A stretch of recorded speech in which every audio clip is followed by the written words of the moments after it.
जीवन का आनंद। बहुत समय पहले की बात है, जब सिकंदर अपने शक्ति के बल पर दुनिया भर में राज करने लगा था। वह अपनी शक्ति पर इतना गुमान करने लगा था कि वह वह अमर होना चाहता था। उसने पता लगाया कि कहीं ऐसा जल है जिसे पीने से व्यक्ति अमर हो सकता है। देश दुनिया में भटकने के बाद आखिरकार सिकंदर ने उस जगह को खोज लिया जहाँ पर उसे अमृत प्राप्त हो सकता था। वह एक पुरानी गुफा थी जहाँ पर कोई आता जाता नहीं था।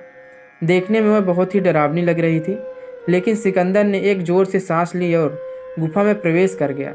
वहाँ पर उसने देखा कि गुफा के अंदर एक अमृत का झरना बह रहा है। उसने जल पीने के लिए हाथ ही बढ़ाते की आवाज़ आई। कौवा गुफा के अंदर ही बैठा था।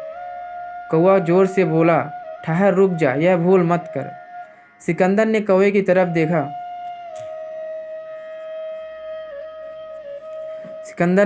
तरफ देखा।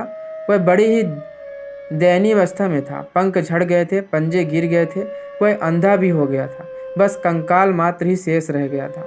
सिकंदर ने कहा, तू कौन होता है मुझे रोकने वाला? मैं पूरी दुनिया को जीत सकता हूँ, तो यह अमृत पीने से मुझे तू कैसे रोक सकता है?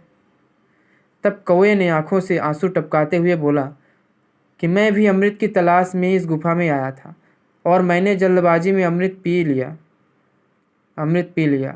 अब मैं कभी मर नहीं सकता, पर अब मैं मरना चाहता हूँ लेकिन मर नहीं सकता।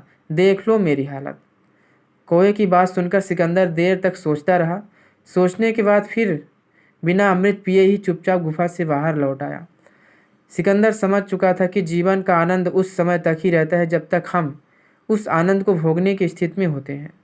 शिक्षा। जीवन में हमें हमेशा खुश रहना चाहिए। हमें कभी भी खुश रहने के लिए बड़ी सफलता या समय का इंतज़ार नहीं करना चाहिए, क्योंकि समय के साथ हम बूढ़े होते जाते हैं और फिर अपने जीवन का असली आनंद नहीं उठा पाते। इसलिए आज वर्तमान में जीना सीखिए। भविष्य की चिंता व्यर्थ में ही मत कीजिए, क्योंकि जो आनंद है तो वर्तमान में ही है। भविष्य के लिए सोच कर कोई मतलब नहीं है।